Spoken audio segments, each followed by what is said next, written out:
देख सकते हैं आपके सामने है, बहुत शानदार तरीके से सभी पार्ट्स को फिट किया जा रहा है। और हाँ, यहाँ भी इस चीज़ का ध्यान रखा जाता है, हर बंदे के पास ओनली 144 सेकंड होते हैं, यानी कि आप मान के चलिए कि हर 2 मिनट में यहाँ पे एक ट्रैक्टर बनता है। 144 सेकंड में यहाँ पे एक ट्रैक्टर बनता है। Mahindra tractor manufacturing plant Zaheerabad, make in India, biggest in Asia. अच्छा, मतलब एशिया का सबसे बड़ा प्लांट इंडिया में ट्रैक्टरों का। और इन हमारे मेहनती भारतीयों के लिए भी लाइक करें, क्योंकि ये भारतीय ट्रैक्टर 59 कंट्रियों में जाता है। मैं सोच में पढ़ता हूँ, ट्रैक्टरों में भी इंडिया सबसे आगे। अब यार ये तो मैं भी वही कह रहा हूँ कि मतलब एशिया में सबसे बड़ा ट्रैक्टर का प्लांट, मतलब कि वो भी महिंद्रा का जहीराबाद में, मतलब मजाक है क्या। वहाँ पे जो लेवल ऑफ स्टडीज है, जो एजुकेशन है, वो आप देखें। आप वहाँ के एक प्राइमरी स्कूल का टीचर भी उठा के देख लेंगे, ठीक है जी, आप उसको भी प्रॉपर इंग्लिश आती होगी, उसको प्रॉपर अवेयरनेस होगी। आप अमूमन सोशल मीडिया पे ऐसी कोई वीडियोस देखते हैं, ठीक है, जिसमें कि वो जो टीचर्स हैं वो छोटे बच्चों को भी अगर पढ़ा रहे होते हैं, 1 to पढ़ा रहे होते हैं, तो उसमें प्रैक्टिकल अप्रोच के साथ पढ़ा रहे होते हैं। अब इसकी टेस्ट ड्राइव ली जा रही है, इसको आगे पीछे करके बहुत दिशा में घुमाया जाता है, टेस्ट किया जाता है बहुत बार। तो 2 मिनट के बाद ये भी काम खत्म हो जाता है। इस प्लांट की खास बात ये है कि महिंद्रा दावा करता है कि वो 2 मिनट में एक ट्रैक्टर को तैयार कर देता 2 मिनट में है ना, हैरानी की बात। ये क्या है यार? पूरी और जगह मुझे ये नहीं पता 57 जो है ना कंट्रीज में, 59 कंट्रीज और दुनिया का सबसे बड़ा मैन्युफैक्चर जो मतलब ट्रैक्टर कोई कंपनी बनाती है वो है महिंद्रा। यार सैल्यूट। इंडिया 50 ईयर एडवांस सोचता है कि 50 साल के बाद यहाँ पे क्या ब्रिज बनेगा, बिल्डिंग बनेगी, हम एजुकेशन में कहाँ तक पहुंचे। हमारे पास प्लानिंग नहीं है, हम आज का सोचते हैं। और 30 लाख ट्रैक्टर आज तक महिंद्रा दे चुका है। बहुत बड़ी तादाद है, बहुत बड़ी। और सिमिलरली अगर आप गुजरात को देख लें, गुजरात को हम कहते हैं जी मोदी के साथ था, ये था, लेकिन मोदी ने वहाँ पे आईटी सिस्टम दिया। मोदी ने उन लोगों का लिविंग स्टैंडर्ड इतना हाई कर दिया हुआ है कि आप वो यूरोपियन कंट्रीज का मुकाबला करते हैं। अच्छा। आप कभी इंडिया विजिट कीजिए, आपने किया, मैंने इंडिया किया और अच्छा, आपने इंडिया विजिट किया। यार आप लोगों के पास कौन सा ट्रैक्टर आप लोगों ने रखा हुआ था या रखा हुआ, क्योंकि ज़ाहिर बात है हर कोई फैमिली फार्मर से बिलोंग करती है एक किस्म की। आपके दादा या बाबा ने कौन सा रखा हुआ था यूज, जो किसान भाई हैं। और भी है आजकल तकरीबन, मतलब जिसके दादा थे, हमारे दादा भी क्या मतलब कि यही करते होते थे काम, तो जाहिर बात एक होता है। तो यार मतलब महिंद्रा का पूरी दुनिया का सबसे ज्यादा ट्रैक्टर बेचने वाला भी है, और सबसे बड़ा इसका मैन्युफैक्चरिंग जो प्लांट है वो एशिया का सबसे बड़ा है। और 30 लाख ट्रैक्टर आज तक महिंद्रा दे चुका है। बहुत बड़ी तादाद है, बहुत बड़ी। और अभी जो वो पार्किंग में खड़े हुए थे, जिस तरह समुंदर नहीं होता ट्रैक्टरों का, हजारों की तादाद में, हजारों की, मुझे तो ज्यादा लगा, हजारों की कह सकते हो बाबा, बिल्कुल, कि मतलब पूरे एक किस्म का समुंदर बना हुआ था। मुझे तो एक चीज समझ में आती है कि 2 मिनट में एक ट्रैक्टर था। हाँ यार, 1 घंटे में 30 ट्रैक्टर तैयार, फिर 24 घंटों में हिसाब लगा। 24 घंटे पता नहीं काम होता है कि नहीं होता, लेकिन मतलब कि अब 30 अगर 1 घंटे में बन रहा है तो 10 घंटों में 300 बनेगा।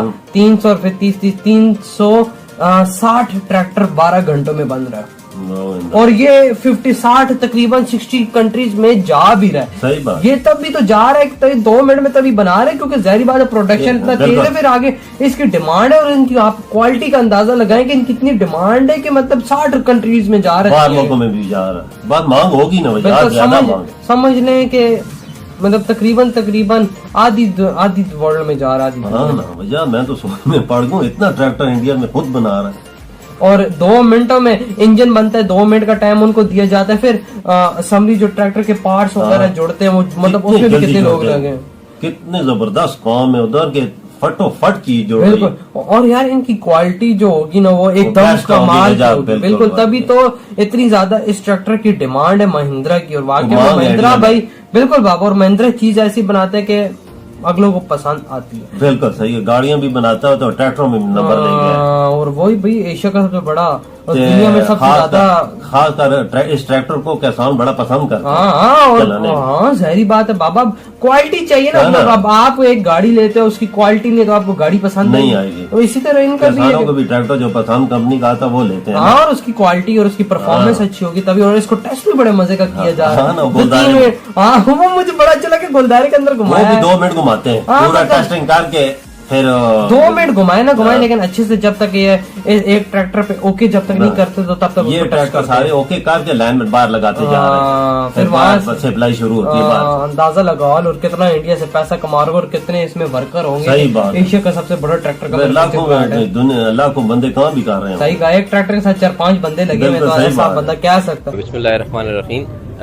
सबसे पहले बात यह है कि जहाँ पे आप डेवलपमेंट की बात करते हैं ना, तो डेवलपमेंट ने आई थिंक यहाँ पे पाकिस्तान में जो है वो मैन वर्क की, पाकिस्तान में दिमाग की, पाकिस्तान में यहाँ पे इंटेलेक्ट की कोई कमी नहीं है। ठीक है।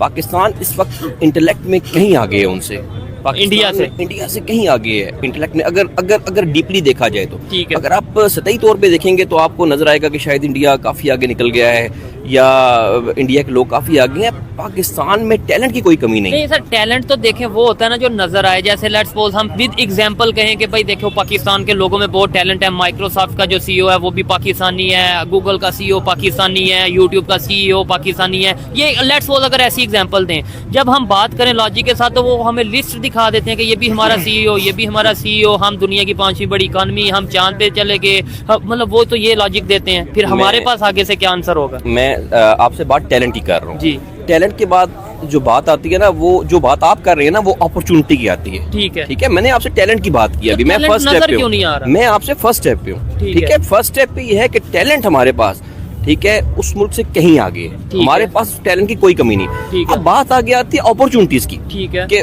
क्या हम आया कि अपने उन नौजवानों को, अपनी उस यूथ को, अपने उन लोगों को वो अपॉर्चुनिटी दे रहे हैं या नहीं दे रहे? ठीक ये है। अब सेकंड स्टेप है। प्लेटफॉर्म ऐसा दे रहे हैं। प्लेटफॉर्म ऐसा नहीं है आपके पास। ठीक है, आपके पास टैलेंट की कोई कमी नहीं है। अगर इस यूथ को, इन लोगों को, पाकिस्तान के जफाकश लोगों को यकीन करने थोड़ा सा मौका दिया जाए, थोड़ी सी अपॉर्चुनिटी दी जाए, ये कहीं आगे निकल तो सकते। ये मौका किसने देना है? मतलब टैलेंट तो अपना रास्ता खुद बना लेता है, मैंने तो ये थोड़ा सा सुना है। आप इसके ऊपर क्या कहना चाहेंगे? सर की बात से एग्री करते हैं? मतलब सर ने ये कहा पाकिस्तान में talent as compare to India बहुत ज्यादा है, यूथ बहुत ज्यादा टैलेंटेड है, लेकिन मैं ये कहता हूँ कि अगर टैलेंट है तो नजर क्यों नहीं आ रहा? हम दुनिया में अपना नाम, पाकिस्तान का नाम क्यों नहीं बना पा रहे? वो लोग हर दुनिया की हर फील्ड में हमसे आगे नजर आ रहे हैं। जी, मैं सर की बात से टोटली एग्री करूंगा, लेकिन थोड़ा सा मैं इसको डिफर इस सेंस में करूंगा कि हमारे पास प्लानिंग की कमी है। जी जी। आप देखिए कि हम बात करते हैं जितने भी तरक्की याफ्ता ममालिक हैं, आपसे मैं क्वेश्चन करूंगा कि आप मुझे बताएं, जापानीज जो करते हैं, एक रोड बनाते हैं, ब्रिज बनाते हैं, बिल्डिंग बनाते हैं, कितने साल पहले का सोचते हैं? आप 250 साल पहले का सोचते हैं, वो 250 साल आगे का सोचते हैं कि हम 250 साल के बाद यहाँ पे क्या होगा। लॉन्ग टर्म पॉलिसीज हैं। लॉन्ग टर्म पॉलिसीज है। इवन देन आप हम इंडिया की बात करते हैं, इंडिया 50 ईयर एडवांस सोचता है कि 50 साल के बाद यहाँ पे क्या ब्रिज बनेगा, बिल्डिंग बनेगी, हम एजुकेशन में कहाँ तक। हमारे पास प्लानिंग नहीं है। हम आज का सोचते हैं, आपके सामने मैं वर्स्ट एग्जांपल रखता हूँ, एक रोड बना, 10 दिन के बाद उसको उखेड़ने वाले आ जाएंगे, जी हमने यहाँ पे सीवरेज की लाइन डाल दी है, हमने टेलीफोन की लाइन डाल दी है। हमारे पास प्लानिंग नहीं है। प्लानिंग नहीं है, लेकिन देखें प्लानिंग की भी अगर बात की जाए तो प्लानिंग भी वो लोग करते हैं जिनके पास दिमाग होता है, यानी जो टैलेंटेड होते हैं। तो अगर वो 50 साल आगे हैं, यानी अब 50 साल आगे का सोच रहे हैं, तो इसका मतलब है वो टैलेंट भी कहीं पे, विजन भी उनके पास है। जी बिल्कुल, विजन हमारे पास भी है, लेकिन हमारी सेल्फिशनेस है। हम है। खुद गर्ज लोग हैं, हम सिर्फ आज का सोचते हैं, हम कल का नहीं सोचते। हम वक्ती फायदे का सोचते हैं। एग्जैक्टली, हम टेम्परेरी बेनिफिट का सोचते हैं, हम फ्यूचर का नहीं सोचते। ठीक है। अगर हम फ्यूचर का सोचने लग जाएंगे, अपनी आने वाली नस्लों को देखने लग जाएंगे, तो हम भी प्लानिंग करने लग जाएंगे। ठीक है सर, आपने ये बोला कि भाई वो 50 साल आगे हैं डेवलपमेंट के हवाले से या प्लानिंग के हवाले से, तो 1947 में हम जिस पोजीशन पे थे वो भी उसी पोजीशन पे थे।